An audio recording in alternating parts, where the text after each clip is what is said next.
റോസ്മലയ്ക്കുള്ള യാത്രയിലാണ്. അടിപൊളി ആംബിയൻസും ഗംഭീര വൈബും, ഒരു രക്ഷയില്ല. നല്ല തണുത്ത കാറ്റും വീശുന്നുണ്ട്. അപ്പോൾ കൂടുതൽ കാര്യങ്ങൾ പറയുന്നില്ല, യാത്ര തുടരുകയാണ്. വാ പോര്.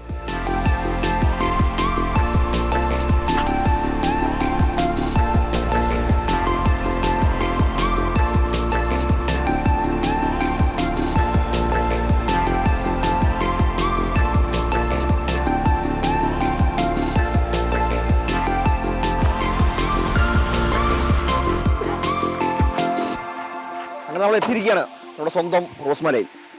ഭയങ്കര യാത്രയായിരുന്നു കേട്ടോ. കാരണം 13 കിലോമീറ്ററാണ് അവിടുന്ന് ആര്യങ്കാവ് തൊട്ട് ഇവിടെ വരെ. റോഡ് കണ്ടില്ലേ, പക്ക കുറേ ഓഫ് റോഡ് ഉണ്ട്, കുറേ സ്ഥലത്ത് ടാറിങ് ഉണ്ട്. അപ്പം ടിക്കറ്റ് കൗണ്ടർ മേലെയാണ്. അപ്പോൾ ടിക്കറ്റ് എടുക്കാം, ബാക്കി വിഷയം നേരിട്ട് പറയാം. വാ.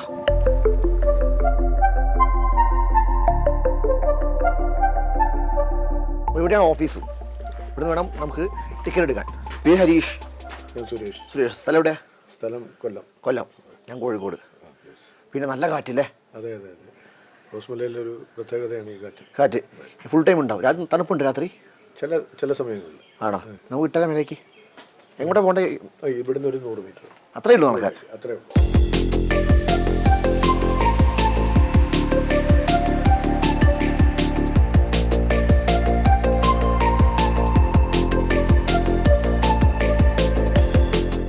ഇതിന്റെ പേര് വന്ന് റോസ്മല എന്നൊക്കെ? റോസ്മല എന്ന പേര് വന്ന് ഇവിടെ റോസ് എന്ന് പറയുന്ന ഒരു മദാമ ഉണ്ടായിരുന്നു എന്ന് പറയുന്നു.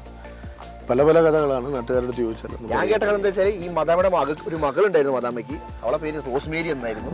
അതിന്റെ ഭാഗമായിട്ട് വന്നു ഒരു കഥ കേട്ടു. നാട്ടുകാർ പലതരത്തിൽ പല കഥകളാണ് പറയുന്നത്.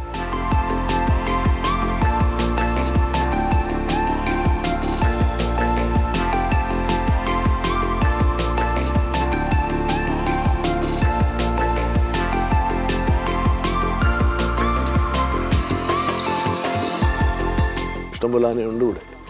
ആനുണ്ട്. പിന്നെ കരടിയുണ്ട്, പുലിയുണ്ട്, കടുവയുണ്ട്, എല്ലാം. അതുകൊണ്ടാണല്ലോ വന്യജീവി സങ്കേതം എന്ന് പറയുന്നത്.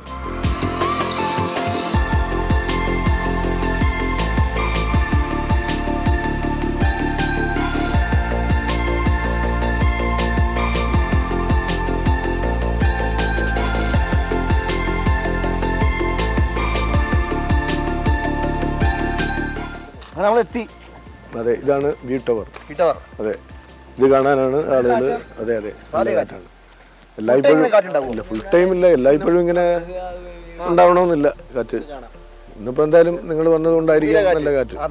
അതുകൊണ്ട് നമ്മള് ചൂടറിയുന്നില്ല.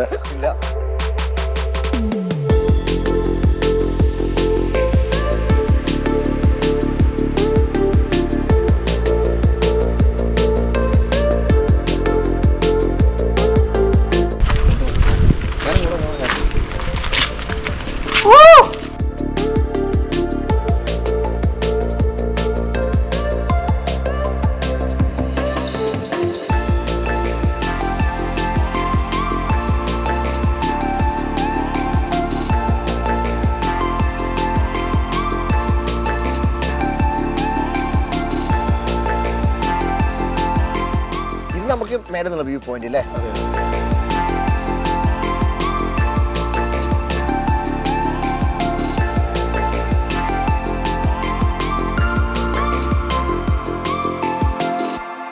ഇവിടെ ചുറ്റും 100-300 കുടുംബങ്ങൾ താമസിക്കുന്നുണ്ട്.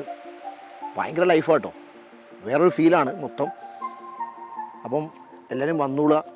കാരണം ഈ ചൂട് കാലത്ത് പോലും നല്ല കാറ്റാണ്, നമ്മളധികം വേർക്കുന്നൊന്നുമില്ല. അടിപൊളി കാഴ്ചയാണ്. ചുറ്റും മലകളാണ്, ചുറ്റപ്പെട്ട് കിടക്കുന്നു. എല്ലാം കൊണ്ടും അതിമനോഹരം, കളർഫുള്ളാണ്. അപ്പോൾ വീണ്ടും കാണാം. അതുവരേക്കും ബൈ.